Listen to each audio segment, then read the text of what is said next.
Happy June 6th, 2020. My name is Christopher Saunders, and this is the Connecticut Sports Talent Show, where we talk all things talents in Connecticut.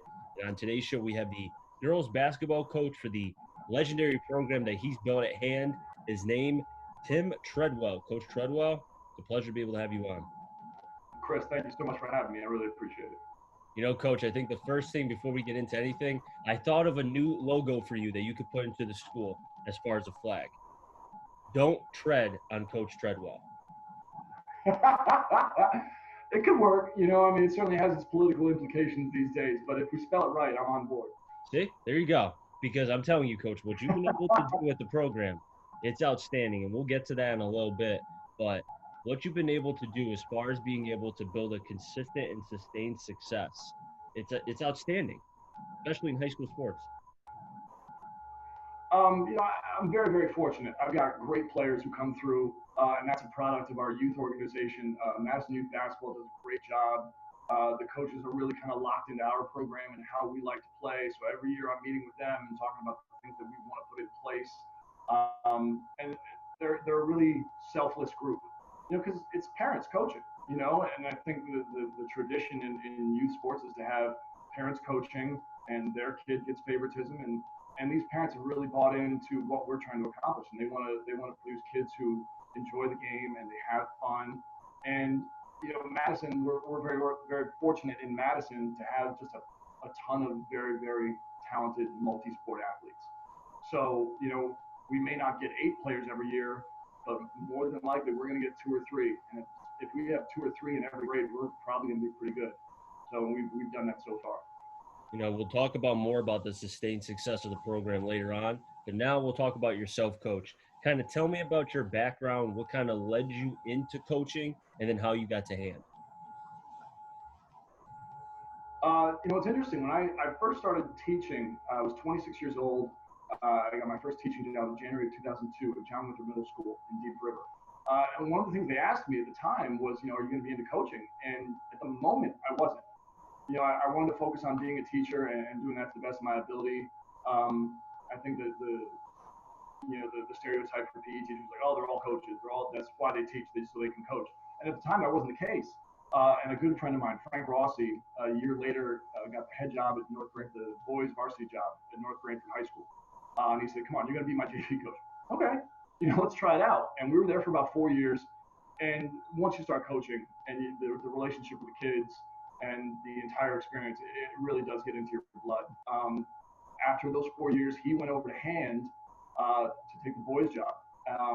I left and was the freshman coach at Valley Regional, which was the school my middle school fed into.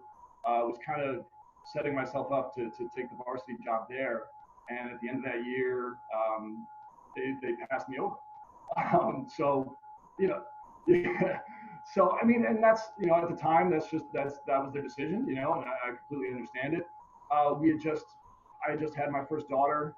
She was just born, and you kind of had that moment of like, I'm doing it for 5 years. We're starting a family. Maybe it's time to get out. Maybe it's time to kind of change my focus. And Frank said, look, come to hand, volunteer with me. I'll get you some sweats. Just you can come and go as you please.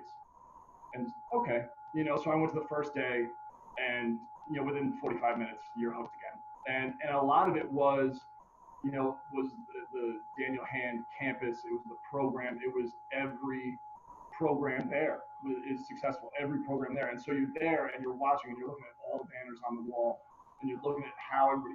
I remember walking through there in the spring. And you walk along the fields and you're watching this team practice over here, and you got kids in the weight room over here and kids in the cage over here, and these kids are doing plyometrics over here, and you're like, this is awesome. This place is just incredible. And that summer, the girls' job opened up. And, I've been coaching boys for 6 years, but, what I've learned certainly is that, technique is technique and skills are skills. You handle girls a little bit differently in the sense that when you're coaching boys, most of the time you're trying to break them down a little bit. You might want to calm down. You're not quite as good as you think you are. And with girls, more of the times than not, you have any idea how good you are at this? Like, they're doubting themselves, and I can relate more to that than I can to the guys who are puffing their chests out and talking about how great they are. So, I started at hand. It was fall of 2009. I started that year. I went into it. We had Kerry Wallach. Kerry Wallach was a senior. she was one of the probably top 4 or 5 players in the state. And so I'm walking into the situation going, oh my God, I got this player. She has a full ride to University of Rhode Island already. This is going to be incredible. Well, she was also a soccer goalie, and she hurt her knee in soccer, didn't play a second. So for seasons wiped, it broke my heart for the kid, because who wants to miss their senior year, as we're seeing with the pandemic and everything else, kids miss their entire sports senior years. It hurt to see a kid go through that. And obviously it really hurt our team. We ended up going 5-15 that year. But the ray of light out of that situation was that everybody kind of just went, oh, they're not going to win. And they kind of left me alone. So expectations immediately dropped. I could kind of learn how to be a head coach, with a limited amount of people kind of staring at me. If we had Wallach and we weren't winning, it's clearly my fault. So I really got to learn the ropes, in a relatively low pressure environment. And since then, we kind of gone from there. I figured out what we wanted our identity to be, how I wanted to coach, and styles change and players change, but we've really taken off from there. I'm a big believer in everything happens for a reason, and maybe you were destined in some way that you had an opportunity at Valley Regional, but you were passed over, and for whatever it happened. But maybe in some ways it was a blessing. Maybe you were meant to go to hand. And I hate to say this, but you can't predict injuries. The injury to, as you mentioned, to one of the best basketball players that the program has had, you know, it allowed you to kind of progress as a coach and not have to feel like you were on pins and needles every second where you have 1,000 eyes on you. And if you don't win the championship your first year, then it's like, oh, this coach is terrible. He doesn't know what he's doing. So it kind of worked out for you. It 100% worked out for me. I am thankful all the time for those little things, but I'm not for a kid getting hurt. I'm never going to be thankful for that. But to be passed over at Valley Regional, obviously very, very disappointing at the time. But then to get over and be a part of Coach Rossi's program at hand, and to be able to see how they operated, see how they treated athletics, and then to have the girls' job open up that summer. The dominoes just started falling, and where I am now and what we've been able to do, I wouldn't trade it for anything. Now, when you first started as a head coach, and then obviously now with it being 2020, have you had to kind of change your coaching style? Because as you know, with anything, what was now 2020 is not the same back in 2010. I think, yeah, I don't think I've purposely changed. Um, but I think my style, my interactions with kids have always been kind of the same. I'm a big believer in pushing kids to make aggressive mistakes. There's some kids who will play tentative and they get nervous and they don't want to mess up. And I'm like, well, if you're playing aggressively, you're going to mess up. That's okay. Like, you want to encourage them to make those mistakes. I don't want them to repeat those mistakes. But if you're making mistakes, you're doing something. So let's put you in the right position to be successful. Let's teach you how to play. Let's teach you what to do when you get there, and then set them free. Um, I'm a big believer in letting kids go. In that sense. So we want to teach them how to play, how to make plays. I'm not as concerned with, like, you have to run plays. I mean, as a player growing up, be on this spot and then set that screen and then cut hard. Why aren't you doing this? You're like, I thought I was supposed to. And in the simple sense of it, when the play breaks down, what are you going to do? You're going to be able to make a play? And that's, if we can do that and we got enough kids who can make plays on the floor, we'll probably be okay. When I first started, I think I was a lot, I don't even say fiery, but you're energetic and you're jumpy and you're trying to instill the culture that you want. My kids have figured out, what we want, and the seniors are teaching the freshmen, and it's going on.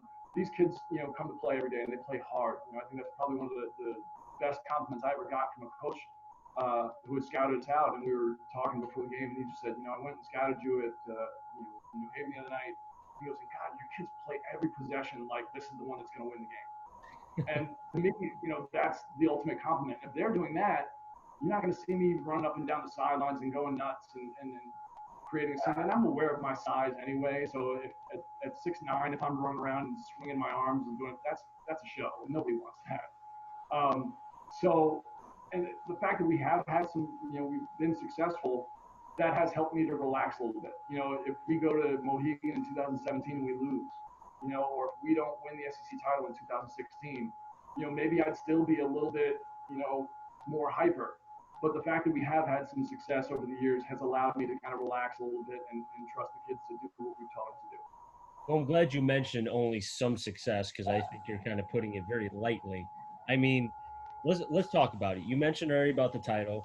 In 2017, you won the championship. You beat Holy Cross, a game that I was interning for at the radio station that was broadcasting the game, and that was a very good Holy Cross team that you beat.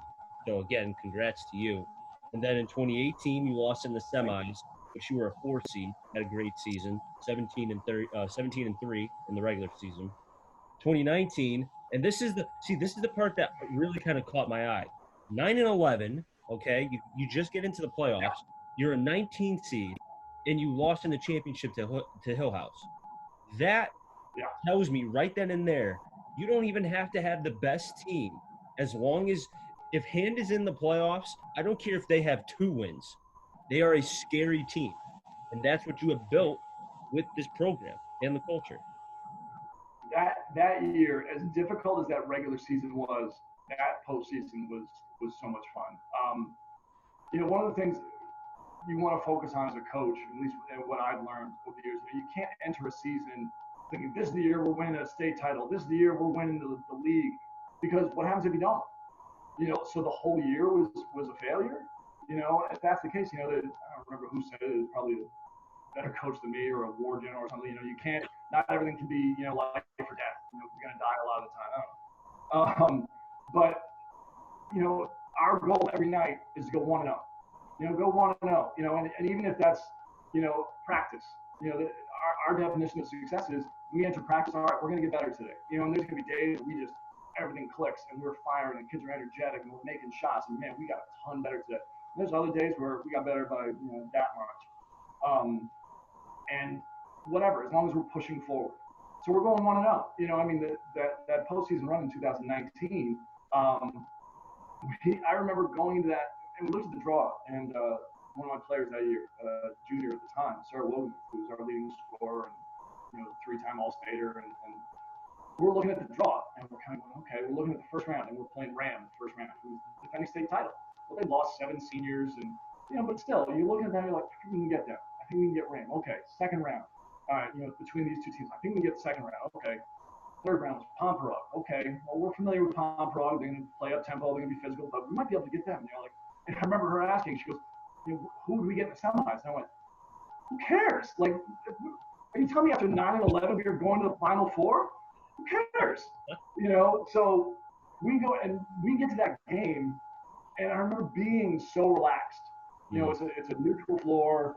Windsor is loaded, and everybody on the team is, I swear, like 6'1". They got a D1 kid in the middle, and they're athletic and defensively they're just in you the entire game. Um, and I remember just relaxing before the game and kind of sitting on the bench watching kids warm up, and I'm like, how you feeling? Like they're like, I like this gym, this is nice. I'm like, and I remember one of the kids saying, "Hey guys, if we win this, we go to Mohegan." And another kid goes, "What?" Like just because they've done such a good job of staying in the moment and staying just focused on what we had to do at the moment that all of a sudden, like we were 32 minutes away from going to the state final and they hadn't figured that out yet, which perfect. Then we've done our job. And that game ended up being probably one of the most intense 33 to 27 games you're ever going to see.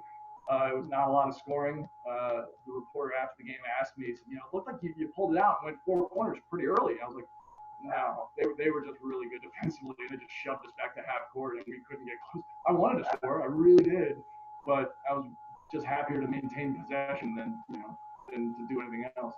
But that run, it really proves, if you stay focused on the task at hand, and if you stay positive with each other and you just keep working hard, anything can happen. Obviously we didn't quite complete the deal, but we lost to a very, very good Hill House team, to a coach who has 6 rings. Um, you know, they beat us 3 times that year. They clearly had our number. But still, just that was a moment where getting to Mohegan was the reward. It kind of goes back to the, earlier in your first year as a head coach with Hand, the low expectations. You go in, there's really not much, a lot of teams, I'm sure a lot of teams respected you, but people outside who don't know much about the program saw how many wins and losses and said, oh, this team will be out in the first or second. But I've always said, no matter what the sport is, you can't look at the wins and losses when you go into a CIAC playoff because you have to look at Absolutely. the conference, you have to look at who they played. Because I'll never forget this. Two teams in particular that really jump out to me. There was a team a couple years ago for baseball. Again, I Foreign. apologize. Foreign. It might have been Weren't they, foreign. weren't they 7-13? They were 7-13. They were like a 32 seed. They won the entire thing. And then for Yeah. basketball, for girls basketball, speaking of girls basketball, Naugatuck lost to I think it was like a 15 seed a couple years ago. They were one of the higher seeds, but because that was the year that the NVL was kind of down, and the team they were playing was in a very tough conference, it was a complete mismatch. So ever since then, I've kind of preached to people you can't go by records once you get to the playoffs. You have to look at other perspectives. 100%. Especially in the state tournament. Because, I mean, we play a very tough schedule. The SEC, I think, is one of the top conferences in the state. And there are years where we're taking our lumps. I mean, that 2019 season is a clear example. We also play in a holiday tournament down at Notre Dame Fairfield. And it's Notre Dame Fairfield, Thomaston, and New London. The first year we were in that tournament, which was December 2015, uh, all three of those teams went to Mohegan. So we were the only team in that tournament that didn't play in the state final. We're like, okay, we should probably keep coming here. And don't get me wrong, I don't even think we played in the finals of that tournament yet. We've either lost both or lost at least one in that tournament every year for the last however many years. We're going to keep going because that tournament's loaded every year. It gives you a great feel for what the top teams look like, and we're probably going to get into the state tournament. Probably, I hope. I mean, but at the same time, to take a couple losses early to learn about your team, that's hugely important. And the key is to just get in. Do you want to get yourself a great draw? Sure, but a lot of that is luck. There's too many factors involved. Take care of what you can take care of today, and then we'll go from there. And if we're in the state tournament, then we can take it one game at a time, and we can probably do some damage. Now, you mentioned right when we started this interview about the youth programs and being able to kind of have like a pipeline and being able to get some players from Madison, even if it's just two or three, in order to keep what I keep mentioning, which is sustained success. But kind of delve into it a little bit more for me about how Hand has been able to be so successful with you at the helm. Um, I think it's the relationship with that youth program. Right now, the president and I get along very, very well. He's just another hoop junkie. So we love to talk basketball. We love to just kind of anything that we think will help the kids. Any kind of YouTube clip or anything. Oh, hey, I saw this great thing about point guard. Or I saw this great thing I'm posting with check it out. This he's like, oh, I'm gonna share this with my coaches. And he really seems to get it. Like I said, for years I think, and not that it's gone away anywhere in the world, but youth sports tends to be what they used to call daddy ball, or something where it's like give the ball to my kid, everybody else get out of the way. I'm here to coach my kid, and that's it. And I'm very, very fortunate. We're very fortunate to have coaches in the Madison Youth Organization who get it. And that's, I mean, it's probably the highest compliment I can pay a person these days. Is to say they get it. They want the kids to have fun. They want them to play well. They want to teach them the skills. And so every year when we're going in, and every year I'll tweak something in our offense or our defense, depending on the personnel we have. But they'll come talk to me. Okay, what are you doing for offense this year? Okay, this is what I'm looking at. These are the kind of the new wrinkles that I'm adding. Okay, how are you going to teach that? Oh, we're going to do this, this, and this. And I meet with the coaches. I walk them through stuff. They called and asked me. Hey, I saw this defense ran the other day. Can you tell me about that? 100%. And you want to always. I want to. Our middle school coach over at Polson, Leo Kent. Leo Kent's phenomenal. He's been around for a million years. He went to high school with Lou Alcindor. So he's been around forever. Oh yeah, it's the first thing I say about him every single time. It's my favorite fact. But he does a great job. The kids come out there knowing they're gonna defend, they're gonna work. So we go and we try and watch a couple Polson games every year. We try and go and watch the youth. I want my kids, my players, to go and watch the younger players because I remember being a sixth grader and having high school kids come to a game and how wide-eyed I'd get knowing that they were there to watch us. And it breeds success. When it keeps filtering down, Kids get excited. You know, the youth players, you can see them come to our games, and they're all wearing their gear and they're cheering and going crazy. And to be able to have them there supporting us, we want to be able to support them, and it does become one big community. And so you want kids at a young age, fifth, sixth grade, be excited to come to hand and play basketball. That's the one thing that I really have noticed since I started doing these interviews with coaches, and almost all of them, unless I've, asked them, have said that community based is probably the biggest part of being able to build a functional, successful, and productive program for just beyond the wins and the losses. But since we're talking about that, the community aspect of being able to have everybody be on one page, not have your different kind of, and I'm not saying cliques like high school where you have your, I think you know what I'm trying to say, Yeah, because when you have the different spots where everybody understands what to do, and like you mentioned with the players and the coaches at the lower levels, understanding, okay, this is what it's basically be prepared for at hand. yeah. And like I said, if we can, if our big motto at the high school is team first.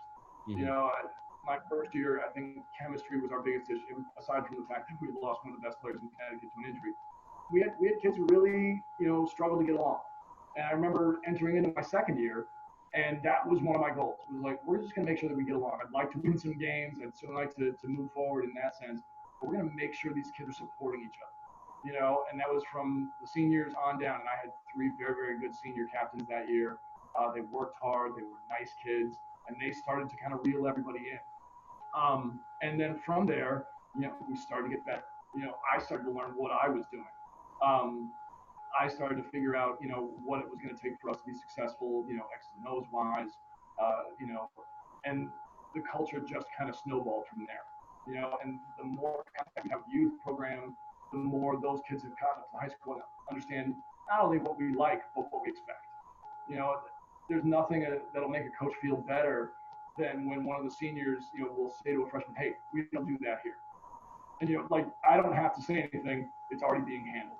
You know, and it's a great feeling to know that that culture is making its way down through the ranks.